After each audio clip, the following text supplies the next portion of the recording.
차가운 겨울바람이 장례식장 앞 국화꽃을 흔들었습니다. 박말수는 검은 상복을 여미며 무거운 발걸음으로 빈소로 향했습니다.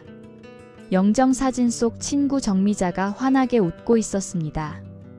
그 웃음이 오히려 가슴을 더 아프게 했습니다. 미자야, 이렇게 빨리 갈 줄 몰랐네. 말수는 향을 피우며 절을 올렸습니다.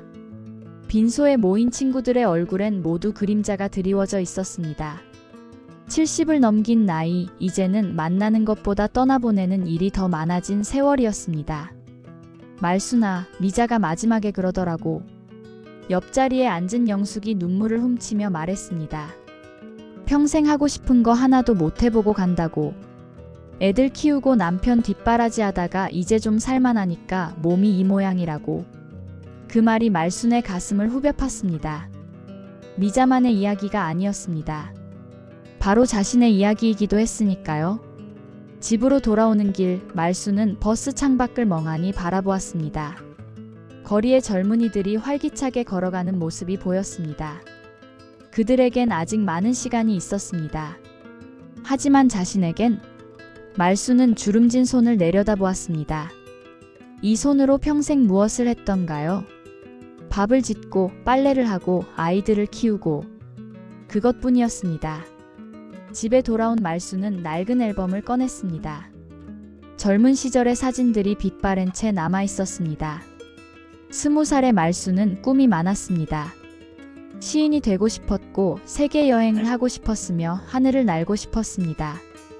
그러나 23세 결혼을 했고 24세 처자아이를 낳았으며 그 후로는 꿈을 꿀 시간조차 없었습니다. 엄마, 뭐 하세요? 딸 수진이 들어왔습니다. 저녁 안 드세요? 말수는 앨범을 덮었습니다. 수진아, 엄마가 만약에 죽는다면 무슨 말을 남기고 싶을까? 엄마, 갑자기 무슨 소리예요? 정미자 아줌마 장례식 다녀오시더니 미자가 그랬대. 하고 싶은 거 하나도 못 해보고 간다고. 수지는 엄마 옆에 앉았습니다. 엄마는 우리 키우시느라 고생 많이 하셨잖아요. 그것만으로도 대단한 일이에요. 그래. 그것도 의미 있는 일이지. 하지만 수진아, 엄마도 한 번쯤은 나 자신을 위해 살아보고 싶다. 그날 밤 말수는 잠을 이룰 수 없었습니다.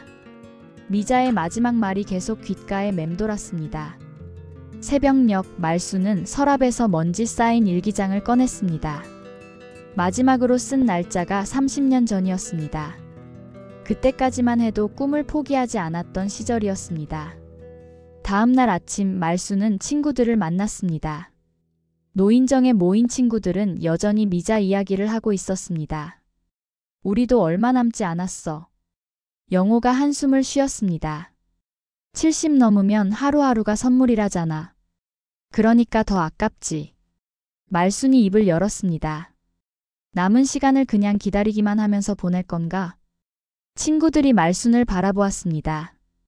그녀의 눈빛이 평소와 달랐습니다. 나는 이제부터라도 하고 싶은 걸 해보려고. 미자처럼 후회하면서 가고 싶지 않아. 말순아, 무슨 소리야? 우리 나이에 뭘 할 수 있다고. 왜 못해? 숨이 붙어 있는데 왜 못해? 말순의 목소리가 높아졌습니다. 우리가 스스로 포기한 거야. 늙었다고, 할머니라고, 이제 와서 무슨 짓이냐고. 그런 말들에 갇혀서 정작 살아있다는 걸 잊고 있었어. 그날 저녁 말수는 딸에게 선언했습니다. 수진아, 엄마가 버킷리스트를 만들기로 했어. 버킷리스트요? 엄마가 그런 걸 아세요? 죽기 전에 꼭 해보고 싶은 일들 목록이잖아. 엄마도 텔레비전에서 봤어. 수진은 걱정스러운 표정으로 엄마를 바라보았습니다. 엄마, 정미자 아줌마 일로 너무 충격받으신 거 아니에요? 충격? 그래, 충격받았어. 그런데 그 충격이 나를 깨웠어. 수진아, 엄마도 아직 살아있어. 심장이 뛰고 있고 꿈을 꿀 수 있어. 늦었다고 생각할 수도 있지만 지금이 가장 빠른 때야. 그날 밤 말수는 새 노트를 샀습니다. 표지에 큼지막하게 내 생의 마지막 도전이라고 적었습니다. 그리고 첫 페이지를 열었습니다. 떨리는 손으로 펜을 잡았습니다. 72년 인생에서 처음으로 자신만을 위한 계획을 세우는 순간이었습니다. 창밖으로 별이 빛나고 있었습니다. 말수는 그 별을 보며 생각했습니다. 미자야, 네가 못다한 목까지 내가 살아볼게. 우리가 젊었을 때 꿈꿨던 그 모든 것들을 이제라도 해볼게. 눈물이 볼을 타고 흘러내렸습니다. 슬픔의 눈물이 아니었습니다. 72년 만에 처음으로 자신의 삶을 시작한다는 벅찬 감동의 눈물이었습니다. 미자의 죽음이 역설적으로 말순에게 새로운 삶의 시작을 알려준 것입니다. 이제 진짜 이야기가 시작될 참이었습니다. 새벽 5시 말순은 부엌에 앉아 김이 모락모락 나는 차를 마시며 빈 노트를 바라보았습니다. 내 생의 마지막 도전이라고 적힌 표지를 다시 한번 쓰다듬었습니다. 펜을 들었다 놨다를 반복했습니다. 막상 쓰려니 무엇부터 써야 할지 막막했습니다. 죽기 전에 꼭 하고 싶은 일. 말수는 중얼거렸습니다. 내가 정말 하고 싶었던 게 뭐였지? 창밖이 서서히 밝아오고 있었습니다. 말수는 눈을 감고 20살의 자신을 떠올렸습니다. 그때의 말수는 무엇을 꿈꿨던가요? 기억의 서랍을 하나하나 열어보았습니다. 첫 번째로 떠오른 것은 하늘이었습니다. 어린 시절 하늘을 나는 새를 보며 얼마나 부러워했던가요? 텔레비전에서 스카이다이빙 하는 사람들을 볼 때마다 가슴이 두근거렸습니다. 1. 스카이다이빙하기 말수는 떨리는 손으로 첫 번째 항목을 적었습니다. 두 번째는 첫사랑이었습니다. 고등학교 때 짝사랑했던 윤석이. 결혼 소식을 듣고 며칠을 울었던 기억이 났습니다. 지금은 어디서 어떻게 살고 있을까요? 2. 첫사랑 만나기 말수는 망설이다가 적었습니다. 세 번째는 시집이었습니다. 젊은 시절 몰래 써두었던 시들이 아직도 다락방 어딘가에 있을 것입니다. 부끄러워서 아무에게도 보여주지 못했던 시들. 3. 시집 출간하기. 네 번째는 여행이었습니다. 평생 제주도 한 번 못 가본 것이 한이었습니다. 남편은 늘 은퇴하면 가자고 했지만 은퇴 후 3년 만에 세상을 떠났습니다. 4. 제주도 여행하기. 다섯 번째는 춤이었습니다. 젊었을 때 춤추는 것을 좋아했지만 결혼 후에는 애 엄마가 무슨 춤이냐는 남편의 핀잔에 포기했었습니다. 5. 댄스 배우기. 여섯 번째는 그림이었습니다. 한 번도 제대로 배워본 적은 없지만 늘 그려보고 싶었습니다. 6. 그림 그리기. 일곱 번째는 봉사였습니다. 받기만 하는 삶이 아니라 주는 삶을 살고 싶었습니다. 7. 봉사활동하기. 여덟 번째는 화해였습니다. 10년째 연락 끊고 지내는 여동생과의 화해. 사소한 일로 싸운 것이 이렇게 길어질 줄은 몰랐습니다. 8. 동생과 화해하기. 아홉 번째는 고백이었습니다. 평생 마음에 담아두기만 했던 감사와 사랑의 마음들. 9. 사랑한다고 고백하기. 마지막 10번째를 쓰려다가 말수는 펜을 멈췄습니다. 무엇으로 마무리해야 할까요? 한참을 고민하다가 천천히 적었습니다. 10. 후회 없이 떠나기. 10개의 항목을 다시 읽어보니 가슴이 뜨거워졌습니다. 이것들이 바로 72년 동안 마음 한구석에 묻어두었던 꿈들이었습니다. 엄마, 이른 아침부터 뭐 하세요? 수진이 일어났습니다. 말수는 노트를 보여주었습니다. 내 버킷리스트야. 수진은 리스트를 읽더니 눈이 휘둥그레졌습니다. 엄마, 스카이다이빙이요? 정말이세요? 왜 할머니는 하늘을 날면 안 되니? 아니, 그게 아니라. 위험하잖아요. 수진아, 엄마가 지금까지 위험하다는 이유로 포기한 게 얼마나 많은지. 아니, 이제는 안전한 것보다 하고 싶은 걸 하는 게 더 중요해. 그날 오후 말수는 노인정에 가서 친구들에게 버킷리스트를 보여주었습니다. 반응은 예상대로였습니다. 말수나, 정신 차려.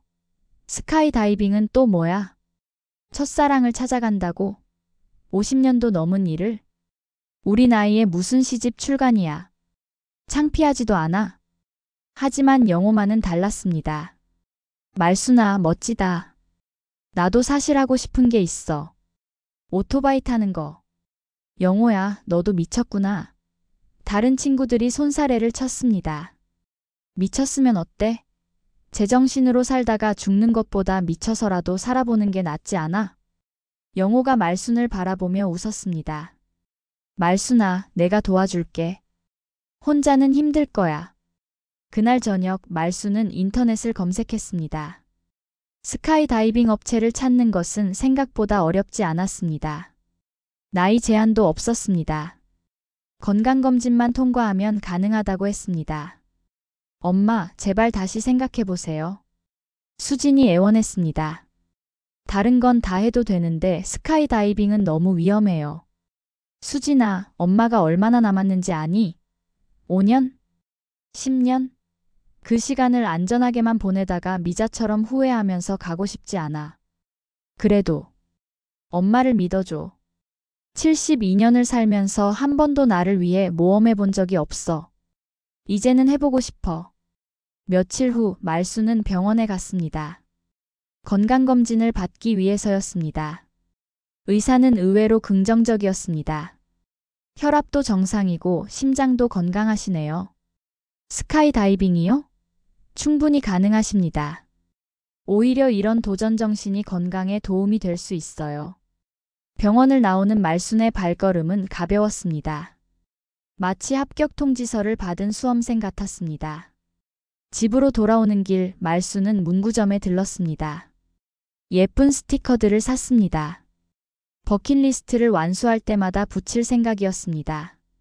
빨간 하트, 노란 별, 파란 나비. 어린아이처럼 고르는 재미가 쏠쏠했습니다. 할머니가 이런 걸 사시네요? 점원이 놀란 듯 물었습니다. 네, 제 꿈에 붙일 거예요. 말순이 웃었습니다. 그날 밤 말순은 일기를 썼습니다. 30년 만에 쓰는 일기였습니다. 오늘 나는 새로운 인생을 시작했다. 72살의 나이에 버킷리스트를 만들었다. 누군가는 미쳤다고 하겠지만 나는 이제야 제정신을 찾은 것 같다. 미자야, 네가 떠나면서 남긴 말이 나를 깨웠어. 고마워. 내 목까지 열심히 살게. 창밖으로 보름달이 환하게 빛나고 있었습니다. 말순은 그 달을 보며 생각했습니다. 저 달처럼 자신의 남은 인생도 환하게 빛나기를, 비록 짧은 시간일지라도 후회 없이 타오르기를. 내일은 스카이다이빙 예약을 할 것입니다. 72년 인생 최초의 도전이 시작되는 것입니다. 할머니 정말 하실 거예요? 스카이다이빙 센터의 젊은 직원이 믿기지 않는다는 표정으로 물었습니다. 말순은 단호하게 고개를 끄덕였습니다. 네, 꼭 하고 싶어요. 평생 소원이었어요. 옆에서 영호가 거들었습니다. 우리 친구가 단단히 마음먹었으니 잘 좀 도와주세요. 수지는 엄마의 팔을 꼭 잡고 있었습니다. 엄마, 지금이라도 그만두실 수 있어요. 아무도 뭐라 안 해요. 수진아, 엄마는 오늘 꼭 날 거야. 네가 태어났을 때 느꼈던 그 벅찬 감동을 다시 한번 느끼고 싶어. 교육이 시작되었습니다. 낙하산 장비 착용법, 비상시 대처법, 착지 자세. 말순은 20살 학생처럼 집중해서 들었습니다.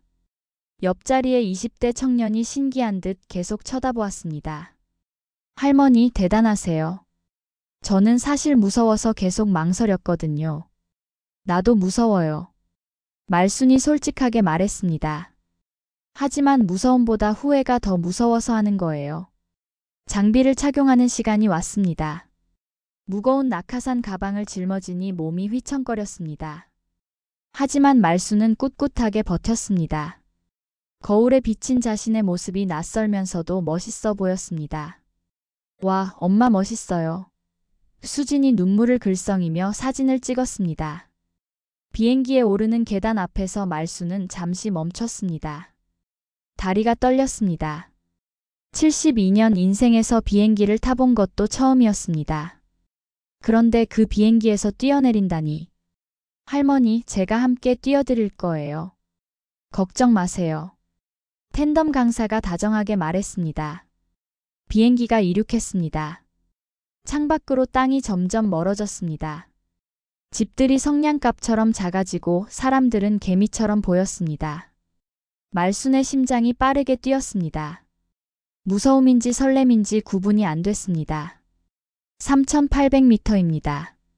준비하세요. 비행기 문이 열렸습니다. 차가운 바람이 얼굴을 때렸습니다. 말순은 눈을 질끈 감았다가 다시 떴습니다. 구름 사이로 파란 하늘이 끝없이 펼쳐져 있었습니다. 할머니, 뛸 준비 되셨어요? 말순은 심호흡을 했습니다. 그리고 평생 마음속에 담아두었던 말을 소리쳤습니다. 미자야, 나 지금 날아. 하나, 둘, 셋. 몸이 공중으로 떨어졌습니다. 아니, 떨어진다기보다는 날아오르는 것 같았습니다. 바람이 온몸을 감쌌습니다. 구름이 손에 닿을 듯 가까웠습니다. 말순은 두 팔을 활짝 펼쳤습니다. 정말로 새가 된 것 같았습니다. 으아! 평생 한 번도 이렇게 크게 소리 질러본 적이 없었습니다. 72년 동안 가슴속에 쌓였던 모든 것들이 한꺼번에 터져 나오는 것 같았습니다. 눈물이 났습니다.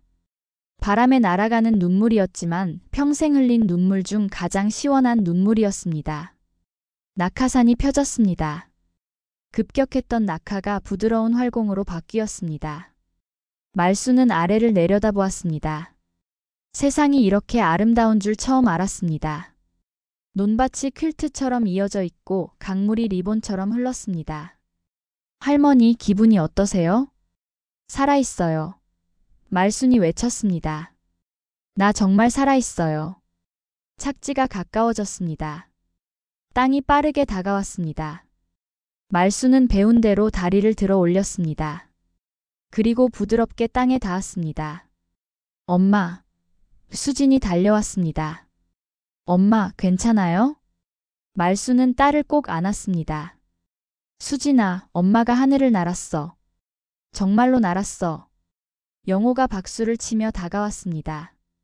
말순아, 정말 대단해. 나도 용기가 생겼어. 스카이다이빙 센터 직원들도 모두 박수를 쳤습니다. 누군가가 동영상을 찍고 있었습니다. 할머니가 우리 센터 최고령 도전자세요. 정말 멋지십니다. 집으로 돌아오는 차 안에서 말순은 계속 웃었습니다. 온몸이 떨리고 다리에 힘이 없었지만 마음은 구름 위를 걷는 것처럼 가벼웠습니다. 엄마, 정말 무서우셨을 텐데. 무서웠지.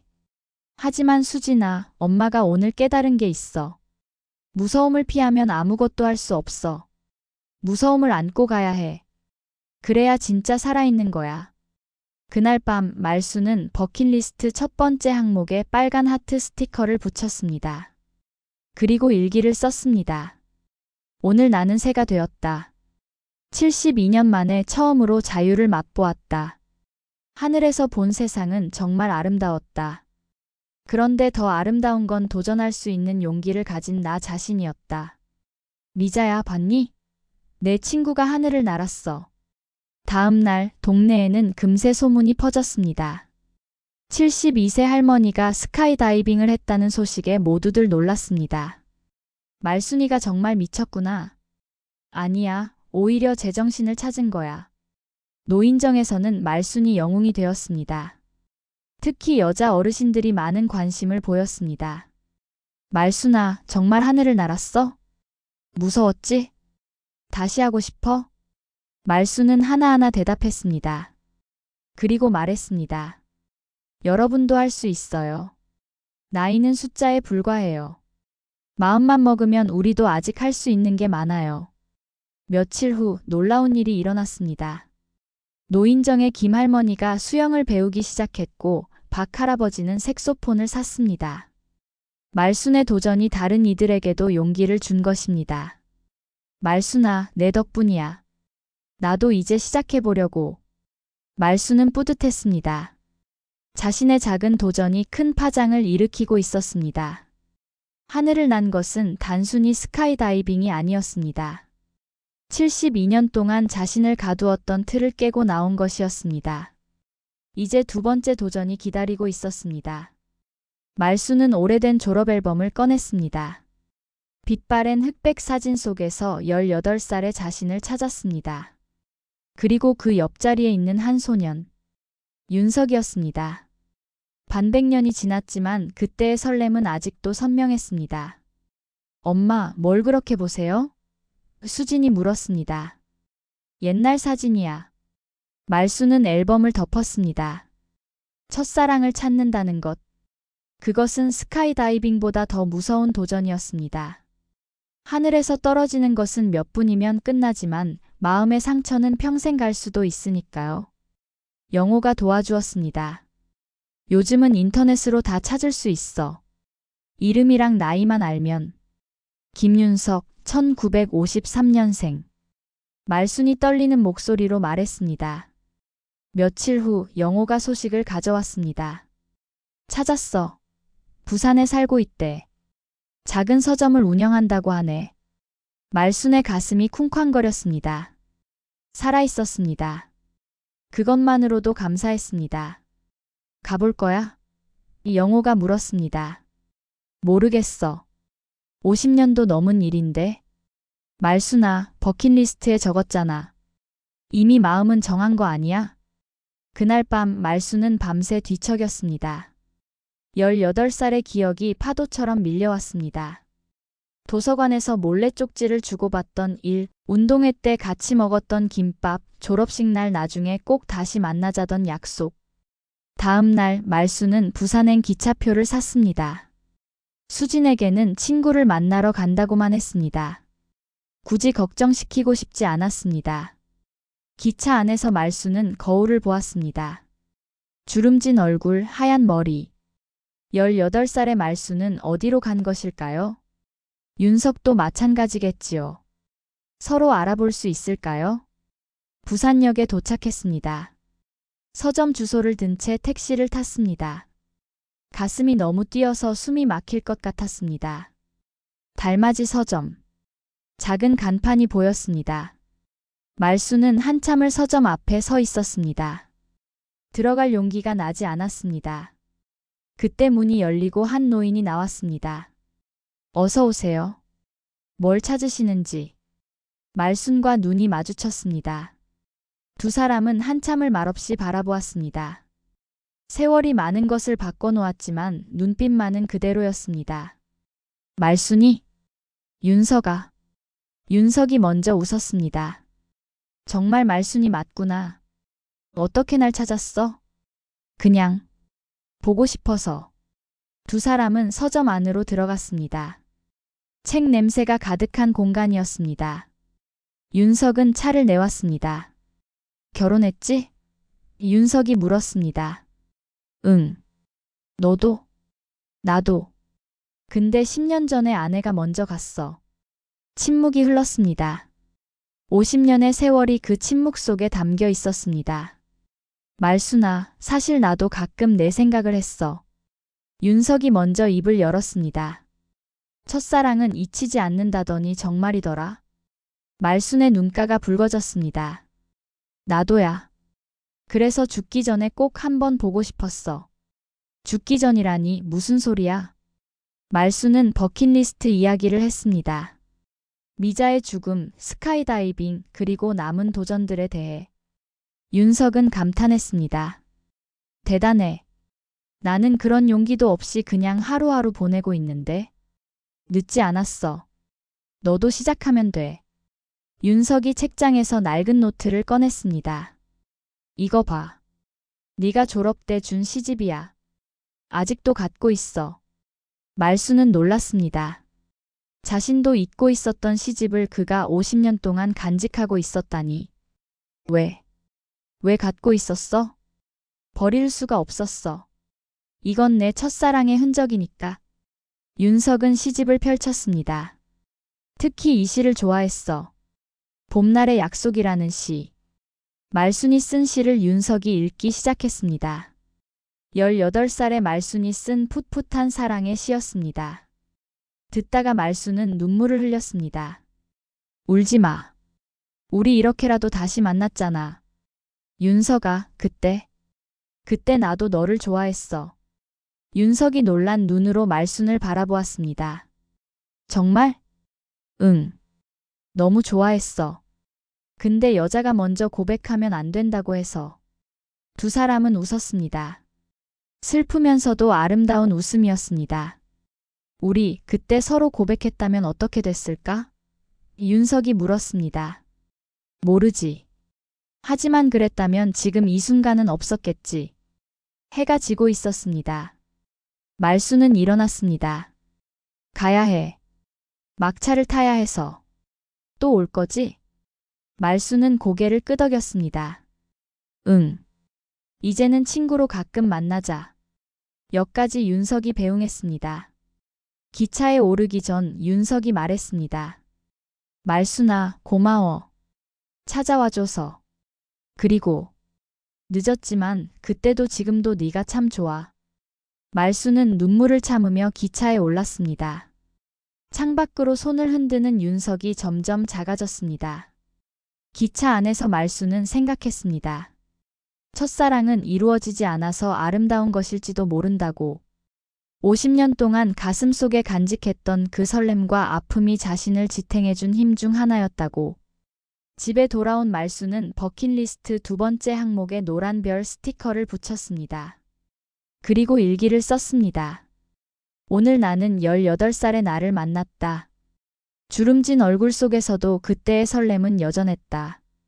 첫사랑이란 참 이상한 것이다. 이루어지지 않았기에 영원하고 만날 수 없었기에 그리운.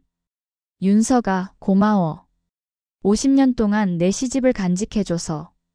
그리고 미안해. 그때 고백하지 못해서. 수진이 들어왔습니다. 엄마, 부산은 어땠어요? 좋았어. 오랜 친구를 만나니 젊어진 것 같아. 엄마가 요즘 정말 젊어 보여요. 스카이다이빙 이후로 뭔가 달라지신 것 같아요. 말순은 딸의 손을 잡았습니다. 수진아, 사랑은 나이가 들어도 변하지 않는 것 같아. 아니, 오히려 나이가 들수록 더 소중해지는 것 같아. 그날 밤 말순은 창밖의 별을 보며 생각했습니다. 인생이란 참 신기한 것이라고. 72년을 살아도 여전히 설레고, 여전히 그립고, 여전히 사랑할 수 있다는 것이. 내일은 세 번째 도전을 시작할 것입니다. 평생 묵혀두었던 시들을 세상에 내놓을 시간입니다. 말순은 다락방으로 올라갔습니다. 먼지 쌓인 상자들 사이에서 낡은 공책 뭉치를 찾았습니다. 20대부터 40대까지 틈틈이 써놓은 시들이었습니다. 아무에게도 보여주지 못한 채 30년 동안 잠들어 있던 말들이었습니다. 엄마의 하루, 빨래하는 날, 아이가 열이 날 때, 남편의 빈자리. 평범한 일상을 담은 시들이었지만 그 안에는 한 여자의 삶이 고스란히 담겨 있었습니다. 엄마, 이게 뭐예요? 수진이 다락방으로 올라왔습니다. 엄마가 젊었을 때 쓴 시들이야. 수진은 한 편을 읽더니 눈시울이 붉어졌습니다. 엄마, 이거 정말 엄마가 쓴 거예요? 너무 아름다워요. 그것은 수진이 태어났을 때 쓴 시였습니다. 첫 아이를 품에 안았을 때의 벅찬 감동과 두려움이 담겨 있었습니다. 왜 숨겨두셨어요? 이렇게 좋은데? 시인도 아닌 주부가 무슨 시냐고 남들이 비웃을까봐. 영호가 출판사를 알아봐 주었습니다. 작은 출판사였지만 시집을 읽어본 편집자가 크게 감동했다고 했습니다. 할머니, 이 시들은 보통 시가 아니에요. 한국 어머니들의 삶이 그대로 담겨 있어요. 꼭 출간해야 합니다. 하지만 말순은 망설였습니다. 70년 넘게 숨겨온 마음을 세상에 드러낸다는 것이 두려웠습니다. 말순아, 용기 내. 영호가 격려했습니다. 스카이다이빙도 했는데 이게 뭐가 무서워? 말순은 결심했습니다. 시집 제목은 늦게 핀 꽃으로 정했습니다. 출간 준비를 하면서 말순은 도서관에서 시 낭독회를 열기로 했습니다. 동네 작은 도서관이었지만 관장님이 흔쾌히 장소를 내주었습니다. 72세 할머니 시인이라니 정말 멋지세요. 많은 분들에게 용기를 줄 거예요. 낭독회 날이 다가왔습니다. 말순은 새 옷을 입고 거울을 보았습니다. 떨렸지만 설렜습니다. 도서관에는 예상보다 많은 사람들이 모였습니다. 노인정 친구들, 동네 주민들, 그리고 입소문을 듣고 온 젊은이들까지. 안녕하세요. 저는 72년을 살아온 박말순입니다. 말순이 첫 인사를 하자 박수가 터졌습니다. 저는 시인이 아닙니다. 그저 평범한 엄마이고 아내였고 이제는 할머니인 사람입니다. 하지만 그 평범한 삶 속에서도 시는 있었습니다. 빨래를 널면서, 된장찌개를 끓이면서, 아이를 재우면서 마음속에 떠오른 말들을 적었습니다. 말수는 첫 번째 시를 읽기 시작했습니다. 제목은 엄마의 손입니다. 거친 손이 되었다 부드럽던 19살 손은 어디로 갔을까?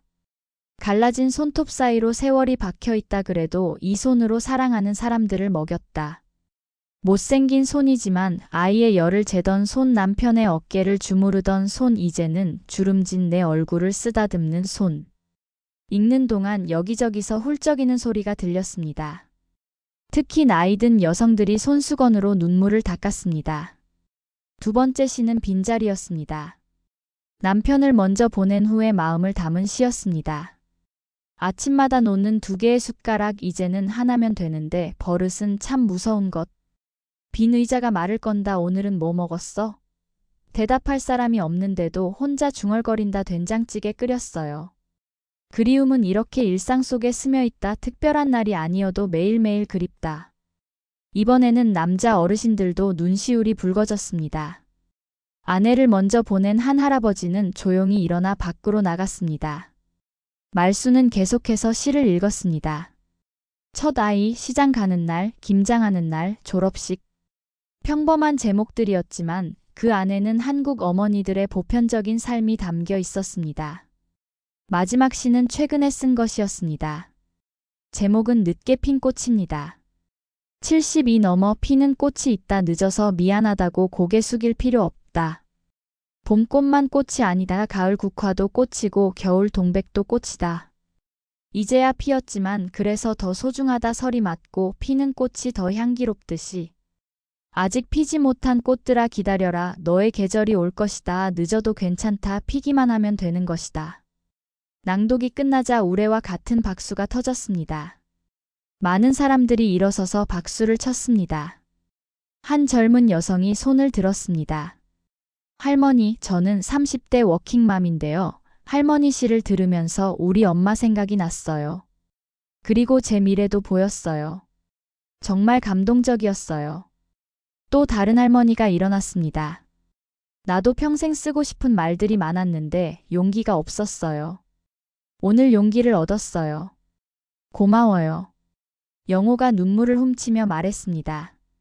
말순아, 네가 자랑스러워. 수진도 엄마를 꼭 안았습니다.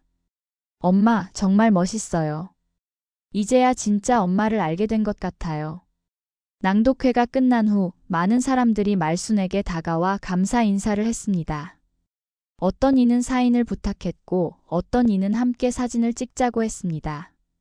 그날 밤 말순은 일기를 썼습니다. 오늘 나는 72년 만에 처음으로 내 목소리를 세상에 냈다. 떨렸지만 행복했다.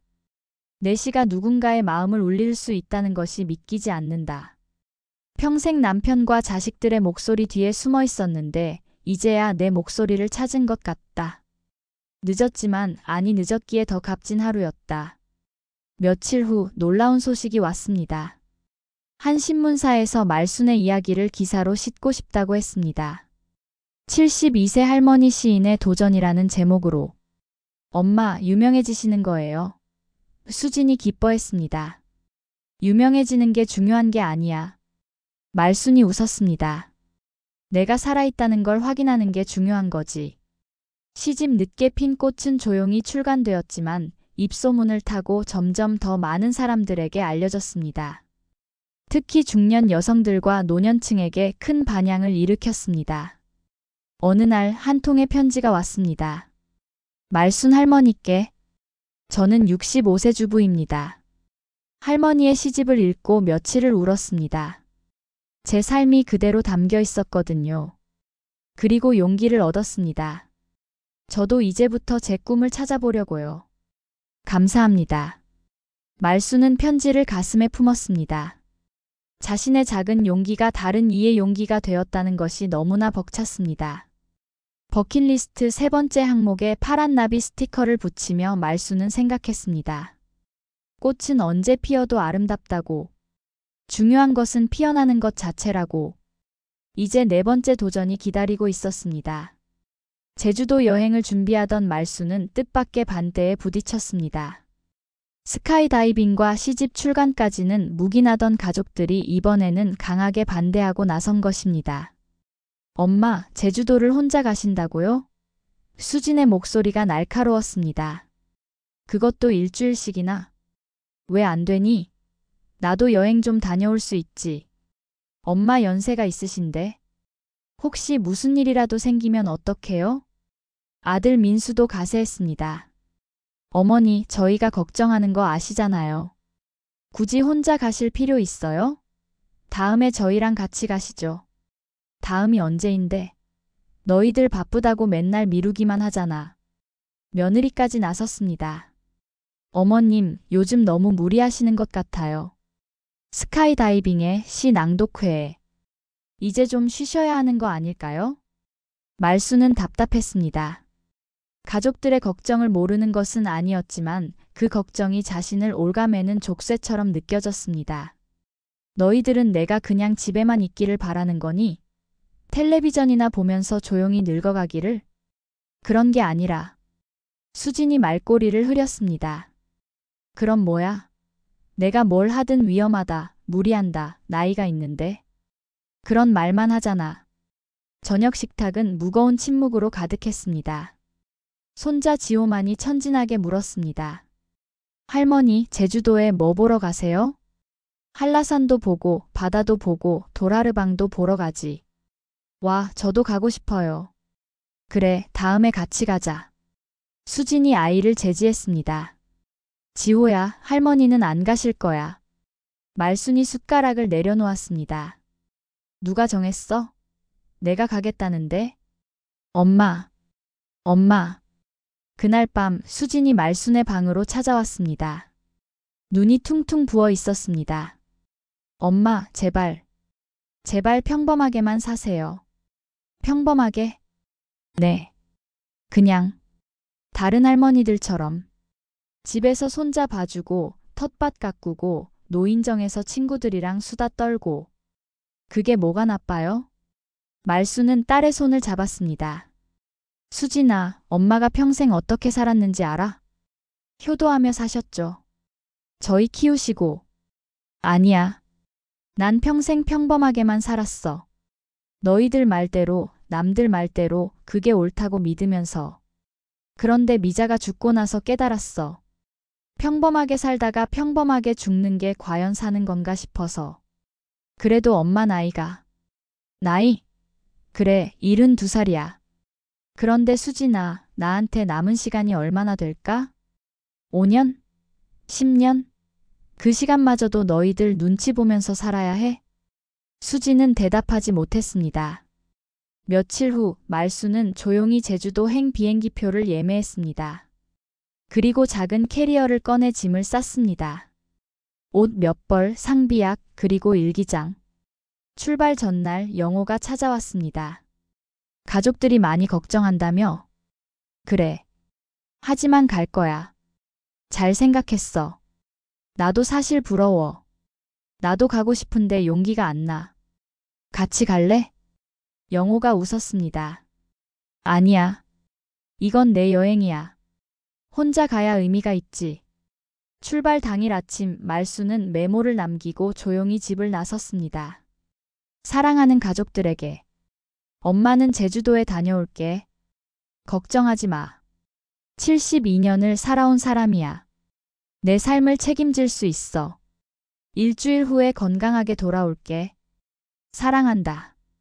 공항으로 가는 버스 안에서 전화가 울렸습니다. 수진이었습니다. 말수는 전화를 받지 않았습니다. 대신 문자를 보냈습니다. 수진아, 엄마 잘 다녀올게. 엄마도 엄마의 삶을 살 권리가 있어. 비행기가 이륙했습니다. 창밖으로 서울이 점점 작아졌습니다. 말수는 깊은 숨을 쉬었습니다. 평생 처음 혼자 떠나는 여행이었습니다. 제주공항에 도착했을 때 말수는 소녀처럼 설렜습니다. 렌터카는 못 몰지만 버스로도 충분했습니다. 미리 예약한 작은 게스트하우스로 향했습니다. 어머니 혼자 오셨어요? 젊은 주인이 놀랐습니다. 네, 혼자 왔어요. 평생 꿈이었거든요. 첫날은 바다를 보러 갔습니다. 협재해수욕장의 에메랄드빛 바다를 보자 눈물이 났습니다. 아름다웠습니다. 72년을 살면서 이런 바다를 못 봤다는 게 억울하면서도 지금이라도 보게 되어 감사했습니다. 할머니, 사진 찍어드릴까요? 한 젊은이가 다가왔습니다. 고마워요. 말수는 바다를 배경으로 활짝 웃었습니다. 그리고 그 사진을 가족 단체 채팅방에 올렸습니다. 제주도 바다예요. 너무 아름다워요. 곧바로 수진의 전화가 왔습니다. 엄마, 정말 제주도 가신 거예요? 그래. 와보니까 정말 좋아. 혼자 위험하지 않아요? 전혀. 오히려 자유로워. 둘째 날은 한라산을 올랐습니다. 정상까지는 무리였지만 어리목 코스를 따라 천천히 올랐습니다. 숨이 차고 다리가 아팠지만 포기하지 않았습니다. 할머니 힘드시면 쉬엄쉬엄 가세요. 같은 길을 가던 등산객이 걱정했습니다. 괜찮아요. 이 나이에 한라산을 오를 수 있다는 게 감사해요. 정상은 아니었지만 윗세 오름에 도착했을 때의 성취감은 컸습니다. 눈앞에 펼쳐진 제주의 풍경이 장관이었습니다. 셋째 날 말수는 성산 일출봉에 올랐습니다. 새벽 4시에 일어나 일출을 보러 갔습니다. 정상에 오르니 많은 사람들이 일출을 기다리고 있었습니다. 해가 떠올랐습니다. 바다 끝에서 붉은 태양이 솟아올랐습니다. 말수는 그 순간을 영원히 기억하고 싶었습니다. 72년 인생에서 본 가장 아름다운 일출이었습니다. 우와, 할머니 멋지세요. 옆에 있던 젊은 여자가 감탄했습니다. 혼자 여행 오신 거예요? 네. 버킷리스트예요. 정말 멋있어요. 저희 엄마한테도 용기를 주고 싶은데 할머니 사진 좀 찍어도 될까요? 넷째 날 말수는 우연히 만난 여행자들과 함께 오름을 올랐습니다. 60대 부부와 70대 할아버지였습니다. 저희도 은퇴하고 처음 제주도 왔어요. 부부가 말했습니다. 평생 일만 하다가 이제야 여행이라는 걸 해보네요. 할아버지가 웃었습니다. 그들과 함께 걸으며 말수는 많은 이야기를 나눴습니다. 늦은 나이에 도전, 가족들의 걱정, 그리고 그럼에도 불구하고 해야 하는 이유들. 다섯째 날 말수는 제주 시장을 돌아다녔습니다. 활기찬 시장의 모습이 좋았습니다. 흑돼지 고기를 사서 게스트하우스에서 구워 먹었습니다. 혼자였지만 외롭지 않았습니다. 여섯째 날 저녁 수진에게서 영상통화가 왔습니다. 엄마, 잘 지내세요? 응, 너무 좋아. 화면에 온 가족이 보였습니다. 아들, 며느리, 손자까지. 할머니, 제주도 재밌어요? 지호가 물었습니다. 응, 너무 재밌어. 다음에 같이 오자. 어머니, 죄송해요. 며느리가 말했습니다. 저희가 너무 걱정만 했네요. 엄마, 미안해요. 수진이 눈물을 보였습니다. 엄마도 엄마의 삶이 있는데 제가 너무 이기적이었어요. 아니야. 너희들이 걱정하는 마음 다 알아.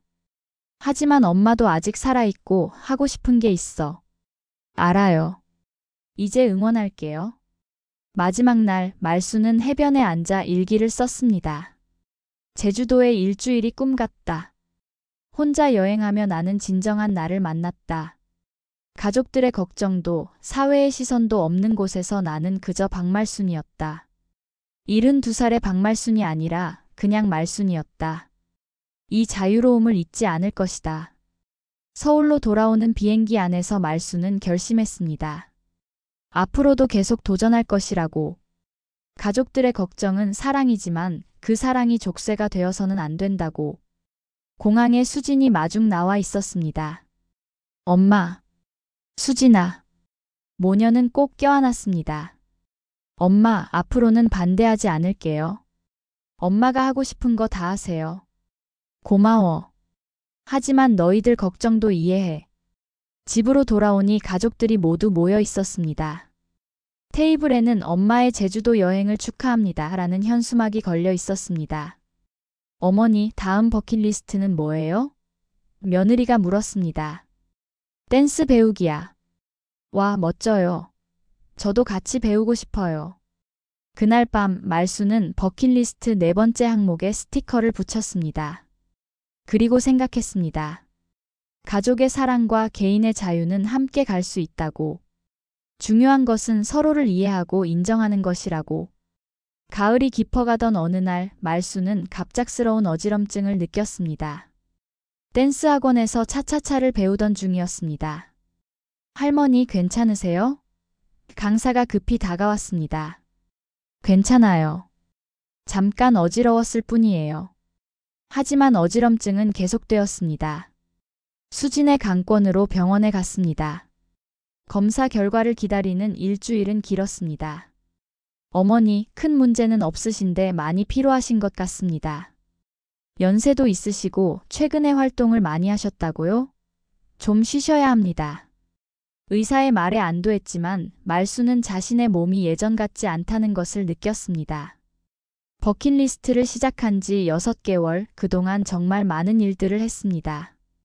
스카이다이빙, 첫사랑 만나기, 시집 출간, 제주도 여행, 댄스 배우기, 그림 그리기, 봉사활동. 7개를 완수했습니다. 남은 것은 3개. 동생과의 화해, 사랑 고백, 그리고 후회 없이 떠나기. 말수나, 좀 쉬어. 영호가 걱정했습니다. 너무 무리하는 것 같아. 시간이 없어. 말순이 조용히 말했습니다. 우리에게 남은 시간이 얼마나 되겠어.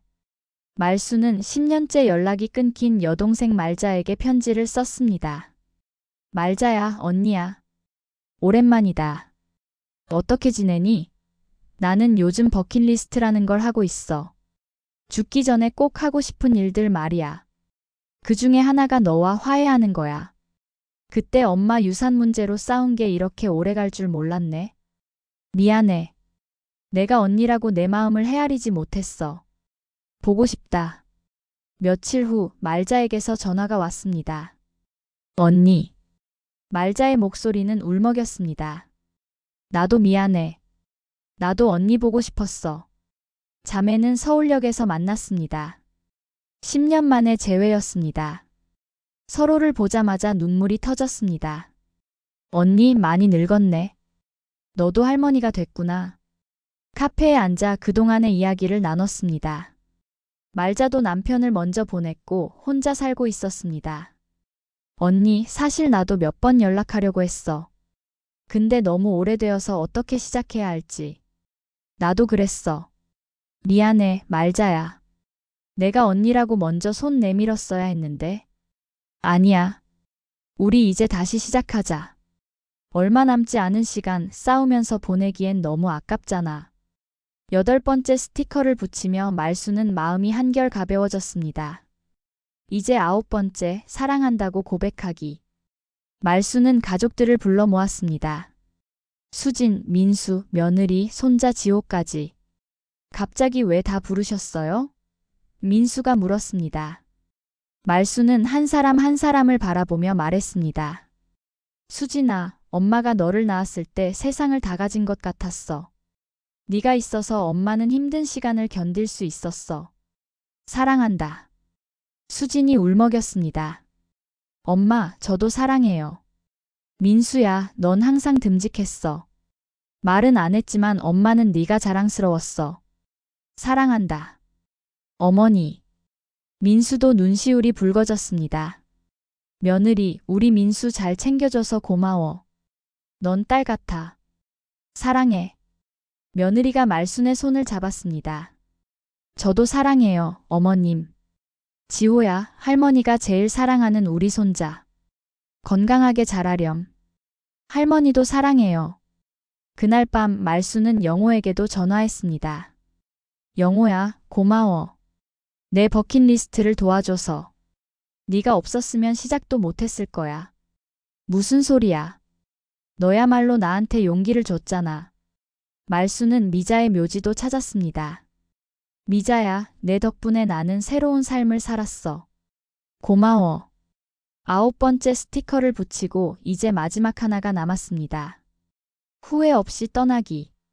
12월이 되자 말순의 건강이 급격히 나빠졌습니다. 병원에서는 당분간 입원하라고 했지만 말순은 거부했습니다. 집에 있고 싶어요. 가족들과 함께. 엄마, 그래도 병원에 있어야. 수진이 만류했습니다. 수진아, 엄마의 마지막 소원이야. 모두와 함께 여행을 가고 싶어. 여행이요? 엄마 지금 상태로. 그래. 멀리는 못 가도 가까운 바닷가라도. 모두 함께. 가족들은 의논 끝에 강원도 바닷가로 여행을 가기로 했습니다. 영호와 말자도 함께 했습니다. 펜션에서 바라본 겨울 바다는 차갑지만 아름다웠습니다. 말수는 휠체어에 앉아 바다를 바라보았습니다. 이렇게 모두 함께 있으니 좋네. 말순이 미소 지었습니다. 저녁에는 다 함께 식사를 했습니다. 말순이 좋아하는 음식들로 가득했습니다. 할머니, 버킷리스트 다 하신 거예요? 지호가 물었습니다. 거의 다 했지. 이제 마지막 하나만 남았어. 그게 뭐예요? 후회 없이 떠나는 거야. 어른들은 숙연해졌지만 말수는 밝게 웃었습니다. 슬퍼하지 마. 나는 정말 행복했어. 72년 대부분은 평범했지만 마지막 이 몇 개월은 정말 찬란했어. 그날 밤 말수는 모두가 잠든 후 해변으로 나갔습니다. 영호가 따라왔습니다. 춥지 않아? 괜찮아. 영호야, 하늘 좀 봐. 별이 정말 많다. 그러네. 서울에서는 볼 수 없는 풍경이야. 우리도 저 별처럼 반짝이다가 가는 거겠지? 그래도 넌 충분히 반짝였어. 말수는 주머니에서 버킷리스트 노트를 꺼냈습니다.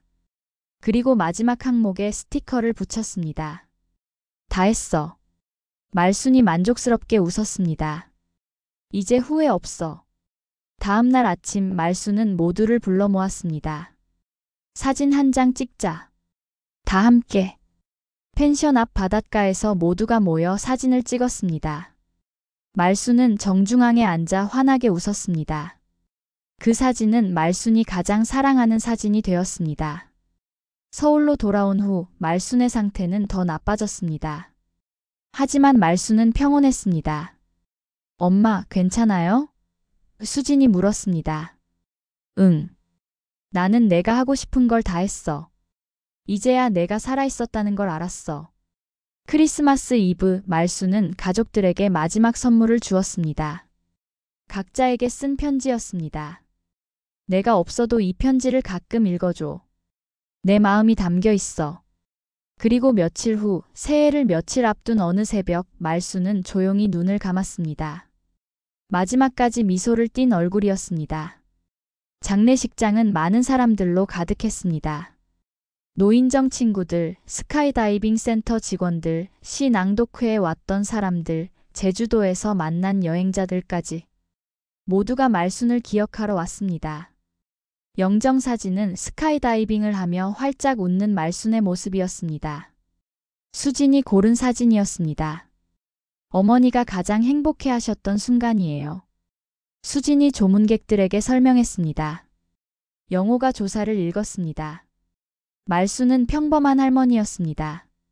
하지만 마지막 1년 그녀는 특별한 삶을 살았습니다. 72살의 하늘을 날고 시집을 내고 사랑을 고백했습니다. 그녀는 우리에게 가르쳐 주었습니다. 나이는 숫자에 불과하다고. 시작하기에 늦은 때는 없다고. 시 낭독회에서 만난 젊은 여성이 일어났습니다. 할머니의 시를 낭독하고 싶습니다. 그녀는 늦게 핀 꽃을 읽었습니다. 많은 사람들이 눈물을 흘렸습니다.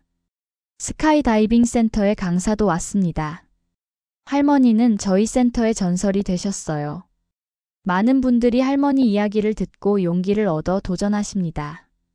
제주도 게스트하우스 주인도 화환을 보냈습니다. 가장 멋진 도전자 할머니를 기억합니다. 윤석도 왔습니다. 떨리는 손으로 말순이 젊었을 때 쓴 시집을 영정 앞에 놓았습니다. 이제야 돌려주네. 고마웠어, 말순아.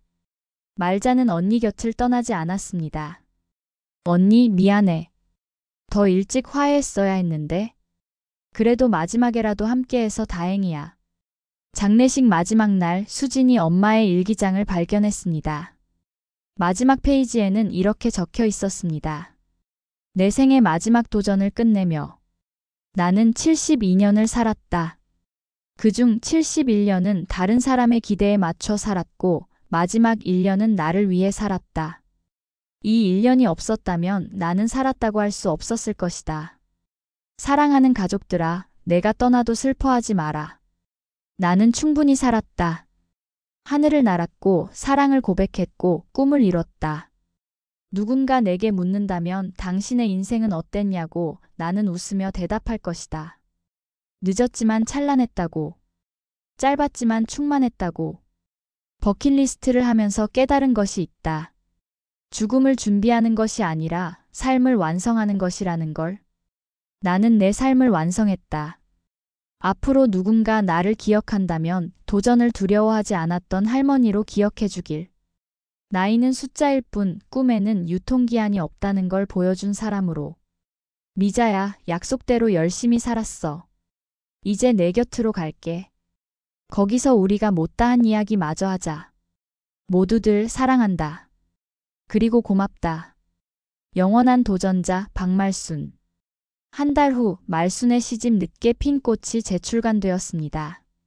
여기에는 말순의 버킷리스트 이야기가 함께 실렸습니다.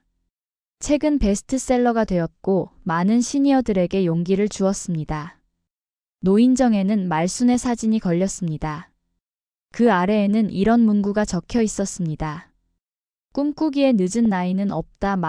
박말순 할머니를 기억하며 영호는 말순과의 약속을 지켰습니다. 74살의 나이에 오토바이 면허를 땄고 전국 일주를 시작했습니다. 수지는 엄마의 시를 읽으며 깨달았습니다. 엄마도 한 사람의 여자였고 꿈이 있었다는 걸. 그리고 자신도 언젠가는 엄마처럼 용기 있게 살기로 다짐했습니다. 윤석은 말순을 기리며 서점에 말순의 서가를 만들었습니다. 시니어들의 꿈과 도전에 관한 책들을 모아놓은 코너였습니다. 어느 날 한 할머니가 스카이다이빙 센터를 찾았습니다. 박말순 할머니 이야기를 듣고 왔어요. 저도 한번 날아보고 싶어요. 환영합니다. 연세가 75살이에요. 늦었나요? 전혀요. 박말순 할머니가 말씀하셨잖아요. 시작하기에 늦은 때는 없다고. 말순이 떠난 지 1년 후 한 방송국에서 다큐멘터리를 제작했습니다. 72세 할머니의 마지막 도전이라는 제목이었습니다. 말순이 남긴 영상들과 가족, 친구들의 인터뷰로 구성되었습니다. 방송이 나간 후 전국에서 반향이 일었습니다. 많은 시니어들이 자신의 버킷리스트를 만들기 시작했습니다. 말순 할머니 따라하기가 하나의 문화현상이 되었습니다. 한 온라인 커뮤니티에는 말순 할머니의 후예들이라는 모임이 생겼습니다. 60대 이상 시니어들이 모여 각자의 도전을 공유하고 응원하는 곳이었습니다. 오늘 수영을 배우기 시작했습니다. 68살입니다. 축하합니다. 말순 할머니가 하늘에서 응원하실 거예요. 평생 가보고 싶었던 유럽 여행을 다녀왔어요. 혼자서요. 73살입니다. 대단하세요. 용기를 주셔서 감사합니다. 수지는 엄마의 일주기에 가족들과 함께 스카이다이빙을 했습니다. 하늘에서 수지는 외쳤습니다. 엄마, 나도 날고 있어요. 이제 엄마 마음을 알 것 같아요. 착지 후 수지는 눈물을 흘렸습니다. 두려움을 이기고 도전했을 때의 그 짜릿함, 살아있음을 온몸으로 느끼는 그 순간을 이제야 이해할 수 있었습니다. 민수는 아들 지호와 함께 제주도를 갔습니다. 할머니가 갔던 그 길을 따라 걸으며 지호에게 할머니의 이야기를 들려주었습니다. 지호야, 할머니가 여기서 일출을 보셨대. 와, 정말 예뻐요. 할머니가 왜 여기 오고 싶어 하셨는지 알겠어요. 영호는 오토바이를 타고 전국의 노인복지관을 돌며 말순의 이야기를 전했습니다. 도전은 나이를 모른다는 주제로 강연을 했습니다. 여러분, 지금 몇 살이신가요? 60? 70? 80? 그게 뭐가 중요합니까? 말순이가 그랬잖아요. 숨이 붙어 있으면 할 수 있다고. 강연이 끝나면 많은 어르신들이 다가와 감사 인사를 했습니다. 용기를 얻었어요. 나도 이제 시작해보려고요. 말순의 시집은 영어와 일본어로도 번역되었습니다. 해외에서도 한국에 도전하는 할머니로 알려지기 시작했습니다. 뉴욕타임스는 말순의 이야기를 다루며 이렇게 썼습니다. 박말순은 나이가 단지 숫자일 뿐임을 증명했다. 그녀의 마지막 1년은 많은 이들의 전 생애보다 더 충만했다. 2년 후 말순이 살았던 동네에는 작은 공원이 생겼습니다. 말순 할머니 공원이라 불리는 그곳에는 말순의 시 구절이 새겨진 비석이 세워졌습니다. 늦어도 괜찮다, 피기만 하면 되는 것이다. 공원 벤치에는 늘 어르신들이 앉아 이야기를 나누었습니다. 나도 말순이처럼 뭔가 해보고 싶어. 그래, 우리도 아직 늦지 않았어. 초등학교에서는 말순의 이야기가 교과서에 실렸습니다. 도전과 용기라는 단원에서 아이들은 말순 할머니의 버킷리스트를 배웠습니다. 한 아이가 손을 들었습니다. 선생님, 저희 할머니도 말순 할머니처럼 도전할 수 있어요? 물론이지.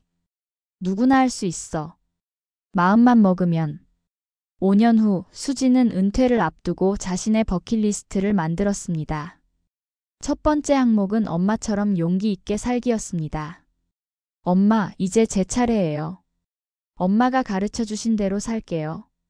수지는 엄마의 묘지를 찾았습니다. 비석에는 이렇게 적혀 있었습니다.